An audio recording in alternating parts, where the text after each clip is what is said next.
പന്നിക്കണിയിൽ നിന്ന് ഷോക്കേറ്റ് വിദ്യാർത്ഥി മരിച്ചതിലെ ഗൂഢാലോചന ആരോപണത്തിൽ മലക്കം മറിഞ്ഞ് വനമന്ത്രി. അനന്തുവിന്റെ മരണത്തെക്കുറിച്ചല്ല, UDFന്റെ പ്രതിഷേധത്തെക്കുറിച്ചാണ് പറഞ്ഞതെന്ന് മന്ത്രി ഇന്ന് വിശദീകരിച്ചു. അതേസമയം മന്ത്രിയുടെ പ്രസ്താവനയെ വിമർശിച്ച് UDF നേതാക്കൾ ഇന്നും രംഗത്തെത്തി.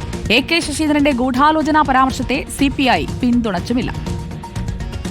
അനന്തുവിന്റെ മരണത്തിൽ UDF പ്രതിഷേധം ശക്തമായപ്പോഴാണ് ഗൂഢാലോചനാ സിദ്ധാന്തവുമായി വനം മന്ത്രി രംഗത്തെത്തിയത്. വേട്ടക്കണിയിൽ വിദ്യാർത്ഥി കുടുങ്ങി മരിച്ചത് UDF ഗൂഢാലോചനയെന്ന പ്രസ്താവനയ്ക്കെതിരെ പ്രതിപക്ഷം നിലപാട് കടുപ്പിച്ചു. ഇതോടെ മന്ത്രി നിലപാട് തിരുത്തുകയായിരുന്നു. പ്രസ്താവനയിൽ മുഖ്യമന്ത്രിക്ക് അതൃപ്തിയെന്ന വാർത്ത തെറ്റാണെന്നും മന്ത്രി AK ശശീന്ദ്രൻ പറഞ്ഞു. ഇപ്പൊ ഇന്ന് ചില മാധ്യമങ്ങളിൽ മുഖ്യമന്ത്രി എന്നെ ശാസിച്ചു, നേരെ കൊടുത്തിട്ടുണ്ടല്ലോ. എന്റെ അടിസ്ഥാനത്തിലാണ് അത് കൊടുത്തത്? അസംതൃപ്തി എവിടുന്ന് കിട്ടിയതാണ്? മുഖ്യമന്ത്രി അസംതൃപ്തി പ്രകടിപ്പിച്ചു എന്നുള്ള വാർത്ത. വനം മന്ത്രിയുടേത് വിവരക്കേടും അല്പത്തരവുമാണെന്ന് KPCC അധ്യക്ഷൻ സണ്ണി ജോസഫ് ഇന്നും വിമർശിച്ചു.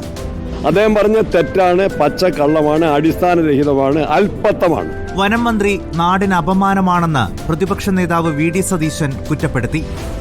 ഇങ്ങനെ ഒരു മന്ത്രി കേരളത്തിനുള്ളത് ഈ സംസ്ഥാനത്തിന് മുഴുവൻ അപമാനകരമാണ് എന്നെനിക്ക് പറയാതിരിക്കാൻ പറ്റും. വനം മന്ത്രിയുടെ ഗൂഢാലോചനാ പരാമർശത്തെ പക്ഷേ CPI പിന്തുണച്ചില്ല.